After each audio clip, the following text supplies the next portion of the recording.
I'm Nick Snow, watching Government for Oil and Gas Journal in Washington, D.C. Russia's December 1st cancellation of its South Stream natural gas pipeline was not surprising. European nations have signaled for years that they intend to diversify their supply sources and rely less on Russian gas giant Gazprom. Several have built terminals and regasification plants for liquefied natural gas imports. Europe obviously grew annoyed with Russia's periodically shutting off supplies to some countries for apparently political reasons. European support for building a long-distance transmission pipeline from Azerbaijan to eventually reach southern and eastern European markets was only the initial pushback. But Russia also was not oblivious to what was happening. With the government's support, its oil and gas industry is pivoting to Asian markets. Russia is in the midst of a hurricane, Andrew Weiss, Vice President for Studies at the Carnegie Endowment for International Peace, said during a December 2nd China oil forum there. From all the contacts I have had with officials there, it's clear China is the flavor of the month, he continued.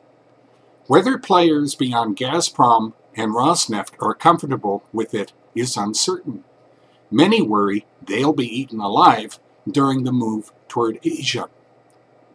Weiss said Russia's embrace of the Chinese market has been a strategic plus for Rosneft because stakes in important resources can be offered to Chinese investors. Russia's greatest gas advantage may be its geographic proximity to Chinese and Asian markets, he observed. Aggressive pipeline transmission pricing could drive out some competition from liquefied natural gas. Its oil prospects are cloudier.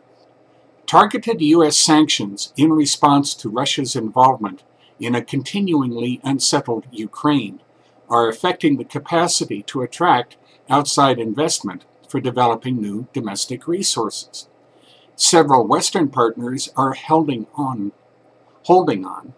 to the extent they're able to, but potential new ones may possibly be apprehensive about uncertain tax regimes and contract integrity. Plunging crude prices also have aggravated the country's economic situation since oil exports provide about half its total revenue. Sales outside the country climbed year to year in 2013 to 7.2 million barrels a day, according to the U.S. Energy Information Administration. Russia's estimated proved reserves were unchanged from 2012's 80 billion barrels, EIA added. Russian companies aren't waiting for prices to improve to make changes. Rosneft's board of directors adopted strategic goals through 2030 on December 9th. They include more efficient assets management, 4 different production development initiatives, expanded contract gas production, and development of a more powerful domestic oil field services industry.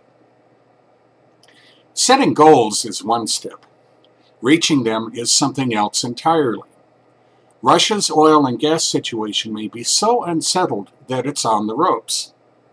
It's too early to say that it's down for the count. That's Watching Government for this week. In Washington, I'm Nick Snow for Oil and Gas Journal.